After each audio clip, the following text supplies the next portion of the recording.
All right, everybody, welcome back to the Rift. We are underway in Game 2. Everybody is buying items and heading out of the base. This time it is the Twilight Assassins who are the first ones to buy and move out. This a little bit slow on the buys for Grand Theft Auto. We'll see if they can maybe do some kind of an invade or anything like that. And I'm interested to see if they're going to switch up the lanes and try and bring a new feel to the game. Yeah, it doesn't look like they are. I mean, yeah, well, we see Morgana going to the top lane already. So they have pulled a little bit of a switch. They might have Orianna playing mid. I'm curious to see if they'll have Orianna show up top so that they think that they know what the lanes are. They just saw a ward down, so they are going to know that there is a ward there. So if they know there's vision, they can use that vision to mess with them.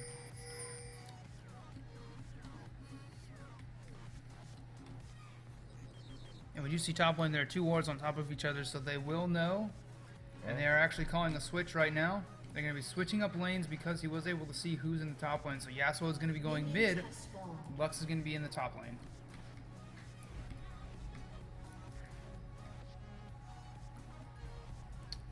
And you know what? They foresaw this, and they're definitely trying to press that advantage. Definitely trying to press that skill advantage. yeah.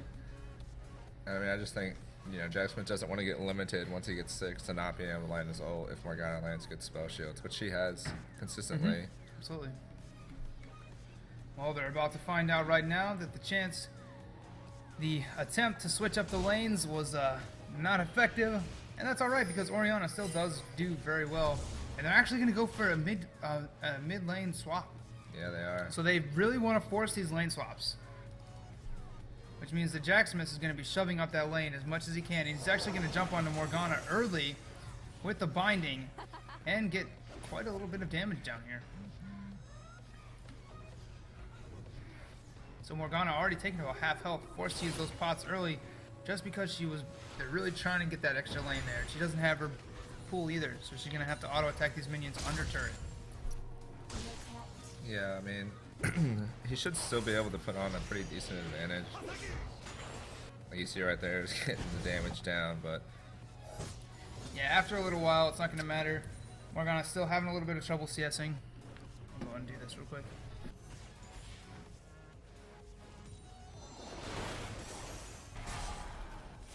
Alright, I'm back on the camera here now. A little bit of fight up in the top lane. There you go. Again, Yasuo doing what he does best, jumping up and trying to poke you in the face and then quickly dashing away before you get a damage on his flash shield.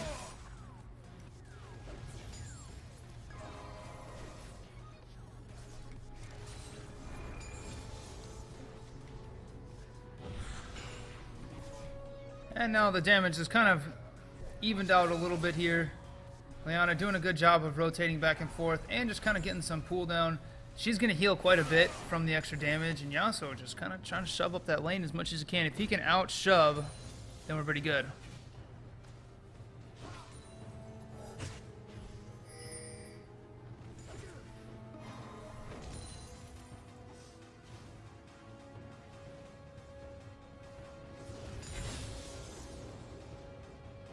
And we have a pause coming in. My guess is that it's going to be the Flash King with some airs again. Or some lag issues. Actually, at this time it's only Jacksmith. He seemed to have freeze up, so he's gonna have to restart his computer. I'm sure he'll be back in just a minute, though. The Flash King also has quit. So now we gotta wait on 2 of the members. Grand Theft Auto having a little bit of computer problems here.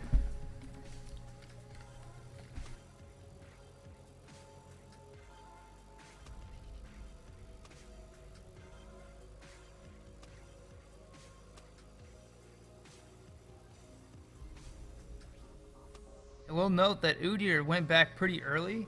He's already got his Razor done.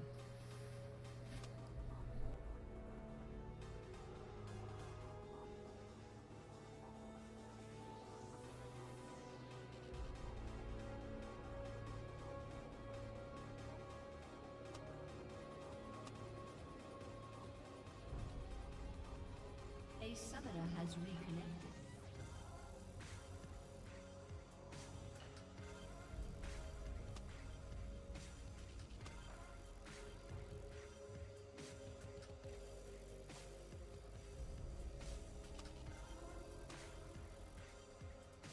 A summoner has reconnected.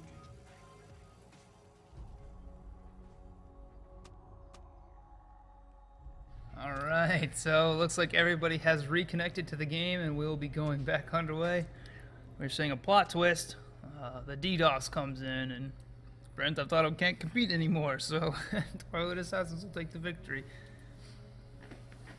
Do we have 3 people disconnect? No, just 2. Yeah, 2 disconnects, but they're back now, and hopefully their issues are resolved so we can see a nice fair game here. Alright, Elise in the bot lane looking for a gank. Not going to really be able to make anything happen. She's just kind of showing some power and threatening him out of lane. Meanwhile, in the mid lane, the CS going in favor of Jaximus. Again, 10 CS, but that's more from just that early lane swap. That was just a big, you know, it put them both behind. But Orion is doing pretty well in the top lane.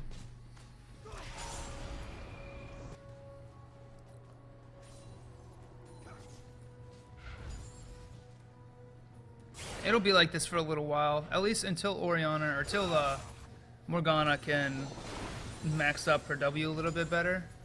Yeah. Flash King still sitting in the bot lane, waiting for a gank. Trying to make something happen. Yeah, really wants to gank this bot lane. I mean, I don't really see a gank here. This is a very interesting little effect there. Danny's save actually has to get healed. They're diving under the turret. Elise is going to flash under. She flashes away. 2 flashes exchanged. Oh, but top lane, though. Nobody goes down. There's a gank top lane. Top lane as Udyr well. A came little in. bit of action going on. Nothing happened, though. Looks like Lux just walks away. She did have to burn her flash. Very close tower dive. Sona is going to hang around. Probably can heal up some of that health. Yeah, definitely. Maybe you wanted to go with that Sona for that little bit of extra sustain that you do get out of it, since they've been religiously first picking Nami, you know, giving them their own full sustain. Yep, it's not a bad idea. And everybody cools off a little bit. The flash is still up for Nami, but the Flash King had to use his to get out of that turret before the turret would re-aggro back on him. And Udyr this whole time, you know, he had that one gank, but he's just farming up as a 34 farm. I mean, he's keeping up with all the solo lanes right now. Yeah, it's beating Lux by actually a lot in the top lane. Yeah, and this switch has actually helped a lot. If you consider the discrepancy between what it would have been in the past, we probably would have seen a kill already. Yeah, I think they just wanted to get Leanna up against Jaximus. They're a little bit more closer on skill level, so... Well, even as the matchup goes, you know, Morgana can push a lot easier than Oriana can, especially against the Yasuo. You can just drop down the Tormented Soil, and for the most part, you're going to get the majority of the CS.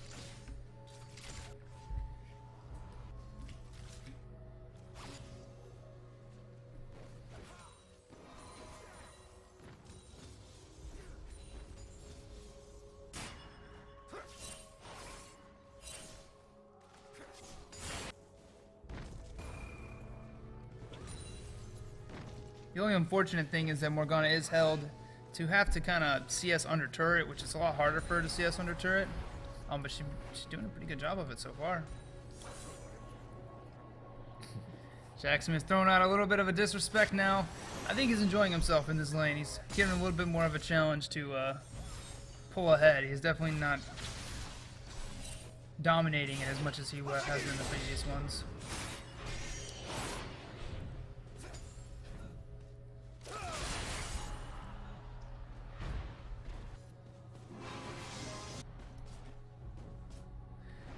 Leona actually just a little bit out of mana here, so it's going to be a little bit harder for her. Yeah, Udyr took away that blue. Wants to stack. Yeah, it's going to be a lot harder for Morgana in the mid lane. I don't know if that stack is worth it. Oriana is doing a good job up in the top lane. Got a little bit of a CS lead going. Definitely a lot stronger than how she was. And with Yasuo being as squishy as Yasuo can be. Yeah, it looks like a large rod coming in first from Morgana too. Wow, so she's going to try and go for just straight kill pressure as opposed to a sustain and constantly pushing the lane. Yeah, I don't know if that's a good idea since she's not getting the blue buffs, but she'll definitely have that Zanya like really quick, so. Yeah, absolutely.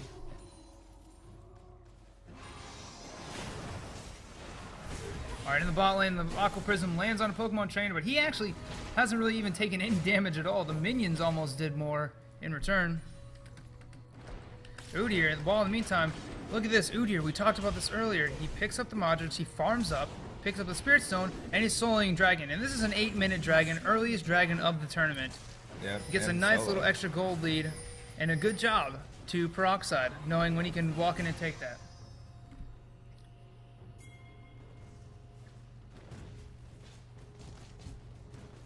You know, on the top point, Elise is sitting for a gank, but she is standing under a ward. So she's been spotted out, so I don't think that Super Dux is going to do very much there. Yeah, the Flash King having trouble trying to find out, trying to find places to gank, find openings. Cause, Yeah, in the meantime, Udyr's just farming away. yeah, but at least he's gonna come in here for a red Lizard Steel here. So Well, she needs to be careful because Peroxide is on his way over there right now. She's going to be able to get the smite, and she walks out. We'll see if they go for a fight here. He just knows it's been stolen. Doesn't get a stack. he might not even Walk away. saw her either. Yeah, well, he saw the minions attacking in the bush. Oh yeah, he knows he was there, but not how close she actually All was. right, Oh, first blood in the bot lane, actually. Ezreal getting a little bit too aggressive. Danny Saviour's pushing up very hard. I think he wants Oh, to keep, Ezreal, sorry, I'm saying Nami. I looked at the wrong one. Playing very well. Pokemon Trainer going to get for one more. He wants the extra auto attack. That little juke up to the side actually let Yeah. him get the extra 2 auto attacks in there. It's Very like a good job double-edged by sword. Twilight Assassins in the bot Yeah, lane. it's like a double-edged sword trying to juke Ezreal because you want to juke the Q, which is on such a low cooldown, but you allow him to auto attack you, which you know is a good thing. He'd try to get an auto attack in instead of a Q there. Well, a very promising start for the Twilight Assassins. This is a lot better than they were doing in their first game when things were looking a little bit glim up in the top lane. So very good job to the bot lane. I missed that a little bit, but now we got it. Yeah, it all happened so fast. It was Yeah, a quick yeah, it burst. was an explosion. Literally, as level 6 happened, they both jumped on each other immediately. And that pink ward is found out, and they do notice that Dragon has been taken now, but they're not going to have the timer on that. Peroxide sitting at 64 farm. So, between all of the lanes, Twilight Assassins is actually coming out ahead with this lane swap. And they're going to switch up the lanes again here, and they just showed it. Lux went mid, they're going to send Yasuo top, which Yeah. means that Morgana also is going to follow that pattern since Lux was the first one to show. It's not going to affect them too much. That just means that Yasuo is not going to be able to respond as well to any kind of jungle intervention.